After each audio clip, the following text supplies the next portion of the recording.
اور حسب ہدایت تکفین کے بعد تدفین کر دی گئی۔ محبوب القلوب میں بھی لکھا ہے کہ آپ ہمیشہ عبادات اور ریاضات میں ہمتن مصروف رہا کرتے رہیں۔ حضرت شاہ نور حموی رحمۃ اللہ تعالیٰ علیہ آپ کا سلسلہ عالیہ قادریہ سے بھی فیض و نعمت پائی تھی۔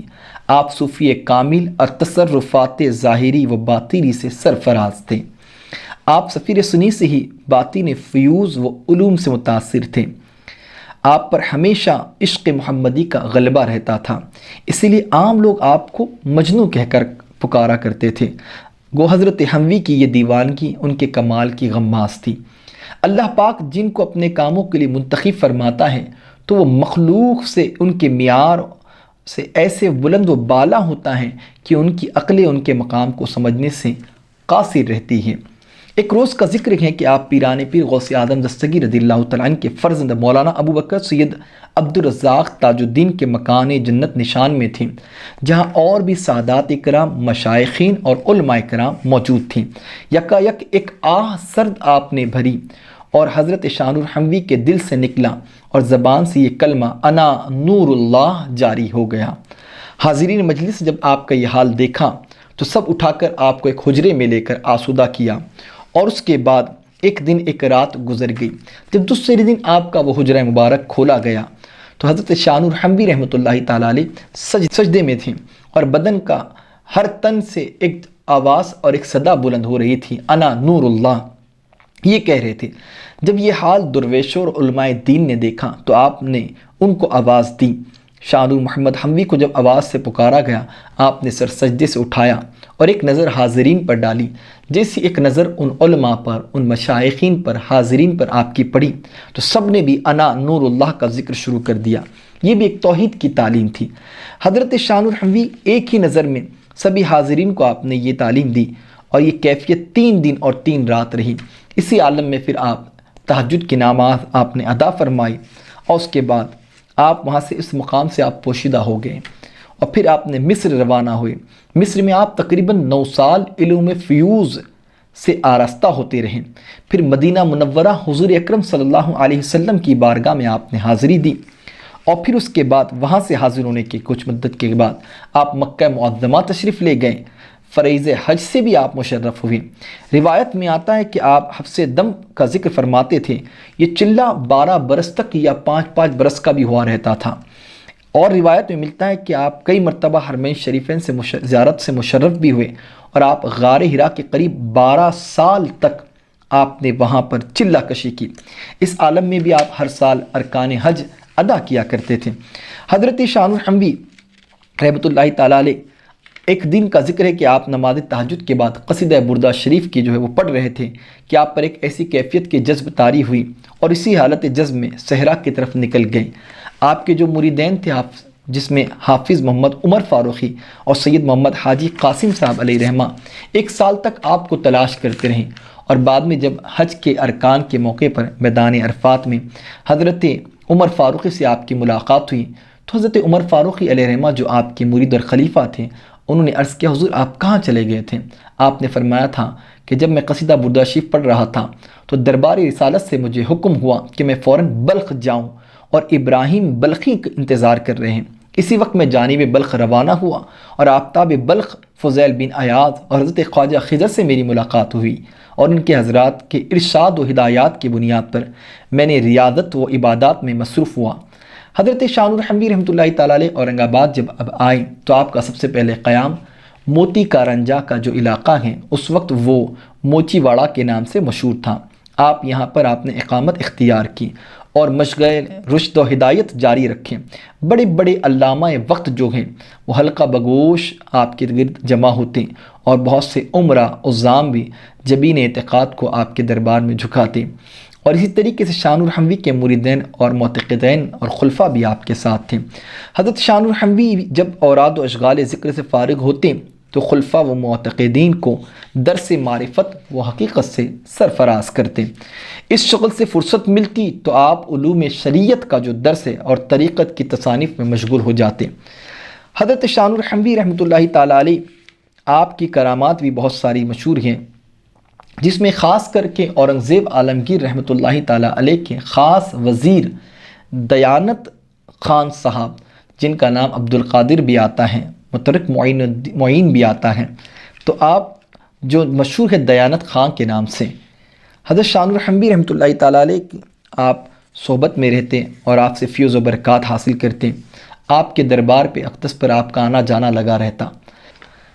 شہنشاہ اورنگزیب عالمگیر نے حضرت دیانت خان صاحب کو وزیر دارالسلطنت دہلی کے ایک ضروری مثل جو کاغذات تھے، دستاویز تھے ضروری، وہ پیش کرنے کے لیے کہا اورنگ آباد میں۔ واقعہ کچھ اس طریقے سے تھا کہ حضرت اورنگزیب عالمگیر رحمۃ اللہ تعالیٰ علیہ نے کچھ ضروری دستاویز اور کاغذات تھے جو دیانت علی خان کو فرمایا کہ آپ دہلی جائیں اور فوراً وہ سارے کاغذات لے کر مجھے اورنگ آباد میں اس کو دے۔ تو آپ نے وہ کاغذات تو لے کر آئے، مگر اس میں ایک مثل جو اہم کاغذ تھا، دستاویز تھا، وہ دہلی میں ہی رہ گیا۔ آپ نے کہا کہ انشاءاللہ میں یہ کل آپ کے پاس پیش کر دوں گا۔ اس کی مختلف روایت ملتی ہے کہ آپ نے 3 دن کا وقت لیا اورنگزیب عالمگیر علیہ رحمہ سے کہ میں 3 دن بعد یہ کاغذ پیش کرتا ہوں، اور پھر روایت آتا ہے کہ آپ نے فوراً کہا کہ میں کل پیش کر دوں گا، اور اسی حالت میں آپ پریشان تھے، اور یہ سارے معاملات لے کر آپ حضرت شاہ نور حموی رحمۃ اللہ تعالیٰ کی خدمت میں حاضر ہوئے۔ یہ پریشانی خاطر کا باعث دریافت کرنے پر قدموں پہ گرز کر عرض حال کیا۔ حاضر ہوئے تو پھر ارشاد ہوا کہ عشاء کے بعد تمہاری سواری کی رتھ لے آنا۔ روایت مختلف ملتی ہے، واقعہ اس طرح بھی ہیں کہ آپ رتھ پر بیٹھے ہیں دیانت خان حضرت شاہ نور حموی کے ساتھ، اور پھر آنکھیں بند کرنے کے لیے جب حضرت نے حکم دیا تو پھر ہوا یوں کہ آپ ہواؤں میں اڑتے ہوئے محسوس کیے، اور پھر آپ دہلی پہنچ گئے۔ آپ نے شاہ نور حموی رحمۃ اللہ تعالیٰ نے دیانت خان سے کہا کہ آپ جو ہیں اب آنکھیں کھولیں اور اپنا دستاویز لیں۔ جب وہ مثل آپ نے لے لی تو پھر دوبارہ رتھ پر سوار ہوئے اور اورنگ آباد آ گئے۔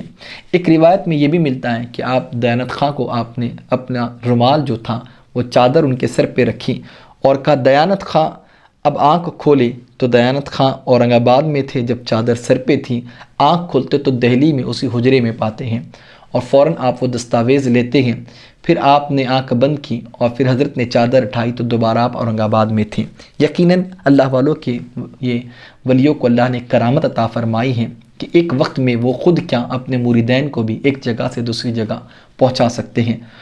تو حضرت دیانت خان نے وہ اورنگزیب عالمگیر علیہ رحمہ کی بارگاہ میں وہ دستاویز پیش کر دیے، تو حضرت اورنگزیب عالمگیر کو اس بات کا اندیشہ تھا کہ شاید دیانت خان وہ کاغذ لانا بھول گئے ہیں۔ تو جب آپ نے تفصیلی طور پر ان سے پوچھا تو دیانت خان نے یہ سارا واقعہ حضرت اورنگزیب عالمگیر علیہ رحمہ کو بیان فرما دیا۔ حضرت اورنگزیب عالمگیر کی بھی دل میں تمنا پیدا ہوئی کہ میں بھی حضرت کے بعد بارگاہ میں جاؤں، ان کی زیارت کروں اور ان سے فیض حاصل کروں۔ حضرت اورنگزیب عالمگیر کی جب ملاقات حضرت سید شاہ نور محمد حموی سے ہوئی تو آپ نے فرمایا حضور میرا دل بڑا بے قرار ہے، میں بے سکون ہوں۔ جو کچھ وجوہات کی بنیاد پر حضرت اورنگزیب عالمگیر کو سکون اور قرار نہیں تھا، حضرت شاہ نور حموی رحمۃ اللہ تعالیٰ علیہ نے اپنی زمین سے خاک اٹھا کر انہیں دی اور کہا کہ اب تم اس خاک سے بھی تمہیں شفا ملے گی اور تمہیں سکون اور قرار آ جائے گا، اور آپ کی دعاؤں سے حضرت اورنگزیب عالمگیر کو قرار اور سکون مل گیا۔ عزیزان گرامی، بہت ساری کرامتیں ہیں حضرت سید شاہ نور حموی رحمۃ اللہ تعالیٰ علیہ کی۔ ان میں سے ایک کرامت یہی ہے کہ شہنشاہ عالمگیر کی جب دکن پر چڑھائی آپ کرتے ہوئے اورنگ آباد پہنچے تو لشکر شاہی میں ایک وبا تھی ہیضہ کی، وہ پھوٹ پڑی، وہ بیماری عام ہو گئی ہیضہ کی۔ بادشاہ بڑے فکر مند ہوئے اور وزیر دیانت خان علیہ رحمہ سے انہوں نے اس کی ارتفاع کی تدبیر پوچھا، تو حضرت دیانت خان حضرت شاہ نور حموی رحمۃ اللہ تعالیٰ کے آستانے پر حاضر ہو کر آپ نے لشکر اسلام اور بادشاہ کے اضطراب اور اپنی وفارت کے حسن عمل نہ ہونے کی معروضہ پیش کرتے ہوئے حضرت کا سامنے واقعہ بیان فرمایا کہ ہیضے کی بیماری پھوٹ چکی ہے لشکر کے اندر، کیا کیا جائے۔ حضرت شاہ نور حموی رحمۃ اللہ تعالیٰ علیہ نے ایک عمل بتایا۔ آپ نے کہا ایک پاک و صاف کپڑا لے کر اسے زعفرانی رنگ میں رنگ کر شرنی پر فاتحہ دے کر اس کپڑے کی جو ہے وہ پٹیاں جو دھاگے تھے اس کو پٹیوں کو پھاڑ کر یہ فوجوں میں تقسیم کر دی جائے، جس کے نزدیک یہ پٹی ہوگی نور محمد کے طفیل، وہ انشاءاللہ وبائے ہیضہ سے محفوظ رہے گا۔ یہ آپ کا ارشاد عمل کیا گیا اور وبائے ہیضہ سے لشکر اسلامی نے نجات پایا الحمدللہ۔ یہ اللہ کا بے پناہ فضل تھا۔ نگاہ ولی میں وہ تاثیر دیکھی، بدلتی ہزاروں کی تقدیر دیکھی کہ جو بھی ان کے دربار میں آئیں اور ان کے توسل سے اللہ کی بارگاہ میں مانگتے ہیں، اللہ ضرور ان کے حاجتوں کو پورا فرماتا ہے۔ جب بادشاہ کو اطمینان نصیب ہوا، چنانچہ یہ زندہ کرامت آج بھی مشہور ہیں۔ طاعون اور وبا کی کئی مرتبہ بیماریاں پھیلی شہر لیول پر، اور بزرگوں کے اس عمل کو جو بزرگوں نے کیا کہ جو زعفرانی رنگ کا ایک کپڑا رنگ کر فاتحہ خوانی کر کے حضرت شان الحموی کا وسیلہ اللہ کی بارگاہ میں پیش کیا گیا، تو شہر سے بھی یہ بڑی بلائیں وبائیں جو ہے وہ دور ہوئی۔